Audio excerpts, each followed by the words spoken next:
ఆంధ్రప్రదేశ్లోని పార్వతీపురం మన్యం జిల్లా కోమరాడ మండలంలోని కొన్ని గ్రామాల్లో భయంకరమైన నత్తల దాడి. నత్తలు దాడులా? అవేం చేస్తాయి? పాపం అవేంటో చిన్నిగా ఉంటాయి, నెమ్మదిగా ఉంటాయి, వాటి పనేది చూసుకుని వెళ్ళిపోతాయి. వాటి వల్ల నష్టమేంటి అని అనుకుంటున్నారా? అయితే ఈ విషయం తెలిస్తే మీరు కూడా నత్తలు చూస్తే బెంబెలెత్తిపోతారు. కోమరాడ మండలంలోని కొన్ని గ్రామాల్లో నత్తలు విపరీతంగా పంట పొలాలపై పడి పంటల్ని అన్నిటినీ నాశనం చేసేస్తున్నాయి. ఎంతలా అంటే మీరే ఒకసారి చూడండి.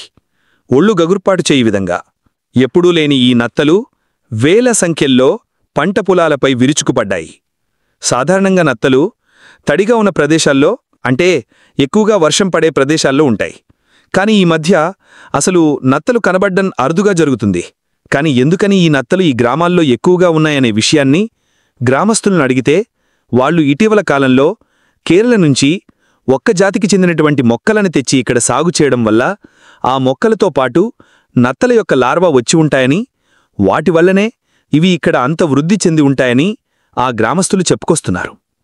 ఇది ఎంతలా ఇబ్బంది పడుతున్నాయంటే ఆ గ్రామాల్లో ఉన్నటువంటి బొప్పాయి, వక్క, చిక్కుడు, దొండ, బెండకాయ, చివరికి మిరప పంటలను కూడా ఈ నత్తలు తినేస్తున్నాయి. ఈ నత్తలు అన్ని చోట్ల కనిపిస్తున్నాయి.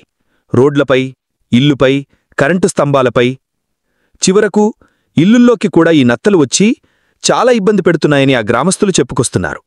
ఇతర పొలం పనులు చేసుకునేవాళ్లు రోజూ ఈ నత్తలను పోగుచేసి వాటిపై ఉప్పు చల్లే వాటిని చంపే ప్రయత్నాలు చేస్తున్నారు.